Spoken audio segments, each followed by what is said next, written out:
Good morning, YouTube. It's Alex coming back to you this morning. It's a beautiful morning right now, a little cold out, but still the sun is shining just how I like it. And so I want to do a follow-up video with you today to talk more about having inquiries removed from your credit report. And so what I'm going to do today is in this video, I'm actually going to run through a template with you that I created. And so you can see that it's not a complicated process to get this information out to the credit bureaus for them to consider, removals. And so let's get started. So very short and to the point. So first thing, with any letter, you want to start with your name and your address. And so I highlighted here because this one has the information for Equifax, but you would do the exact same thing for TransUnion or Experian. I'm going to tell you now, make sure that if you are sending pretty much the same letter, make sure that the inquiries and everything match up, and I'll tell you why as we go a little bit further. But here you're going to want to put the address of where you want it to go and who it's to. And so then you start your information. A lot of this information can be pretty consistent across the board because you say, well, I'm writing to dispute the following information in my file. I have listed the items I wish to dispute due to insert reason, here, fraudulence, unauthorized, whatever the situation is, you want to make sure you state it here. And then you go further to say these items are inaccurate and are an attempt to whatever. And then you go for it to say that you would like your credit to properly reflect only authorized inquiries. And so for me, I like to reemphasize what I'm saying here. Like, it's unauthorized, it's fraudulent, I don't know anything about it, I don't have any relationships with these companies, whatever the scenario is, you want to make sure you spell that out. Because one thing I found was dealing with these different credit bureaus, they're not helping you. They're not guessing what you mean. They don't know if, that's not their job. Their job is to read what you presented and for them to evaluate what you have said, not inferred, not to be implied, none of that. So make sure that if you want it to be considered, you include it in the body of this letter. So going forward, I like to make a little chart because it spells out what you're doing real clearly. It makes it clear the company name, the date that the inquiry was made, and you do that for all the inquiries that you have. And so one reason when I said that if you're using the same letter across the board, if there is an organization that makes an inquiry on all three of your credit reports, the name might not read exactly the same. So you want to make sure that when you are writing these different credit bureaus, that you're making sure how the name is written on their credit report. And so if it says Equifax Mortgage Services, LLC, write out the whole thing. And if it goes back on Experian, if it only says Equifax Services, then only write Equifax Services. And I know it sounds like minutia, but when I seriously say that they're looking for identical information and that it needs to be, because they'll come back and say, oh, we don't have anything on our credit report from that person. And it's like, you do have Equifax Services. Well, your letter says Equifax Mortgage Services, LLC. So you want to make sure that you are documenting it exactly as it is on that specific bureau that you are addressing. So don't just make a blank copy of this and send it to all three and expect them to all respond if the company name is written differently on each credit report. I want to beat that one. And so next thing is including proof of identification. Generally, two proofs of identification are required. So that's a driver's license, passport, social security card, and that one of them has to be photo. I'll say that. At least one of them needs to be photo.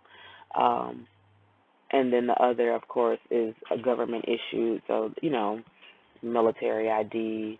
I think actually secondary can be like a utility bill as well. So yeah, make sure you're including two proofs of ID. And then you go further to say, please provide evidence of the process you used to investigate. Just to put the pressure on to say that I need to see what you evaluated to say this was true or false.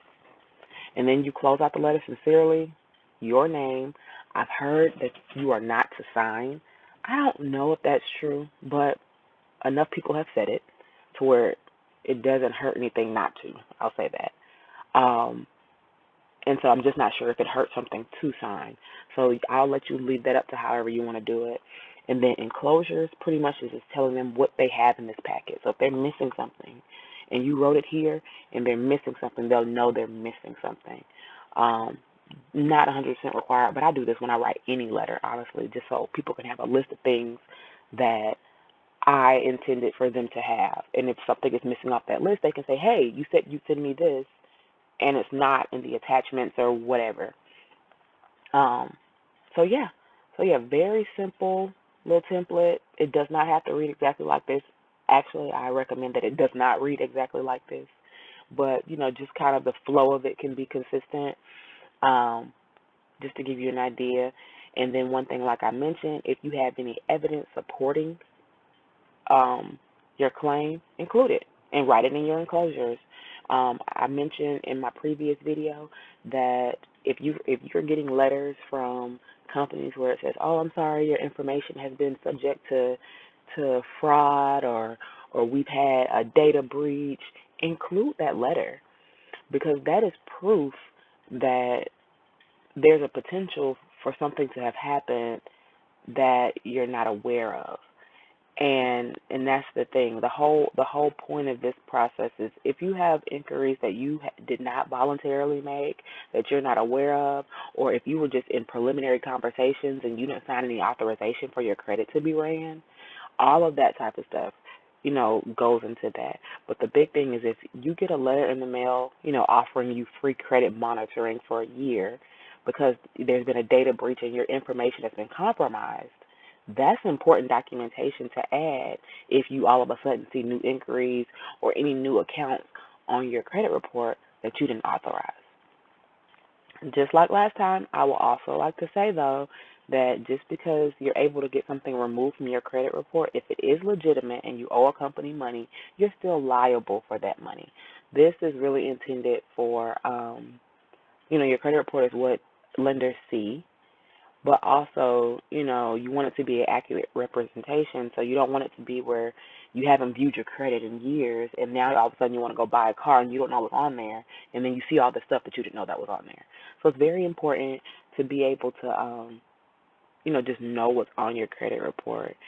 I'll include links to a couple free places to get your credit report. Annualcreditreport.com allows you to get your access to the 3 bureau credit reports to see what's on it. They do not generate a credit score, but you can see what's on your credit report. And 2020 and 2021, they have given you more access than usual. So before it was like you can get one from each bureau per year for a total of 3.